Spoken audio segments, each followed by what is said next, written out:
دکتۆر گرێگ وتسن چ شتێ وای لێ کردی کە سەرنج زۆر بدەی بە دەف؟ من زۆر زوو لە ژانمدا دەستم بە ژێنینی دەهۆڵ کردووە. پاشان من موزیکم خوێند لە زانکۆی کالیفۆرنیا. مۆزیکی جیهانیم خوێند بوو ئەوەی فێر بم کە چۆن دەهۆڵ لە سەرانسەری جیهاندا بژەنم.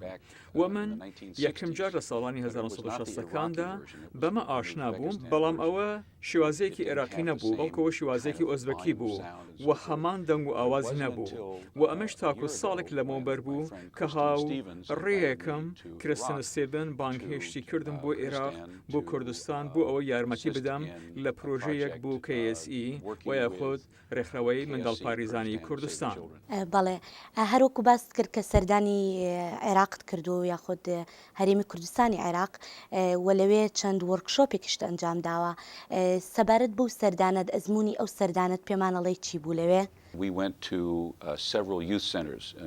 ئێمە بۆ یەکەمین جار ئۆکتۆبری ساڵ 2010 چوین بۆ چەندین نێوەندی گەنجان لە هەڵەبجە، دەربەنی خان، ئێمە چوین بۆ کۆیا، لەو کاتەدا چوین بۆ کارکردن لەگەڵ مناڵان، گەورە و کەسانی کە لە بواری خزمەتگوزاری تەندروستیدا کاریان دەکرد کە مناڵ کێشەیان هەبوو بۆ مامەڵەکردن لەگەڵ کێشەکانی نێوەڵاتەکە.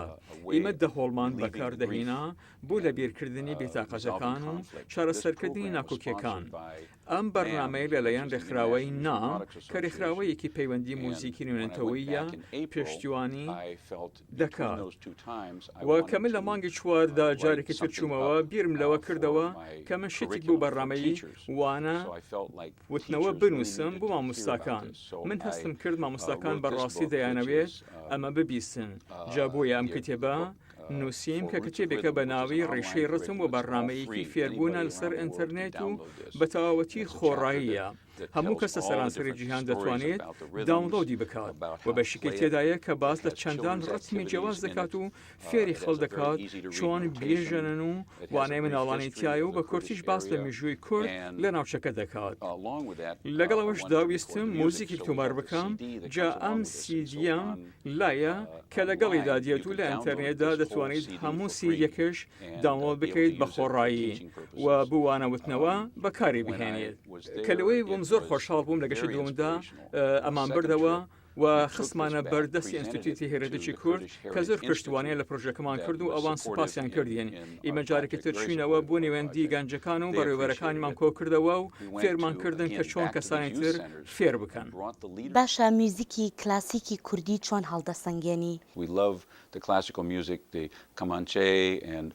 ئێمە زۆر حەزمان بە هەموو موزیک کلاسیکەکانە، کەمانچە، سنتور، هەموو ئارەتە ڕۆستەکانی وڵاتەکە و هەمیشە مۆزیسیێنش لەگەڵماندا بووە کە کاری لەگەڵ دەکردین و موزیکی بەناوبانگمان دەژەنی.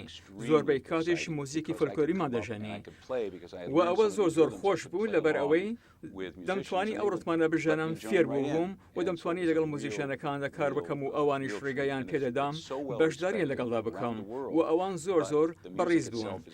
ئینستیتوتی هێرەتێکی کورد کارێکی بێوەنە دەکەن بۆ نیشاندانی موزیکی کلاسیکی کوردیە. ئەوان موزیک تۆمار دەکەن، موزیکژنە بەناوبانگەکان دێنەوە و DVD و CD تۆمار دەکەن. باشە لە کۆتاییدا داوات لەکەی نەگەر بتانی هەندێک دەفمان بۆ دەژەنی؟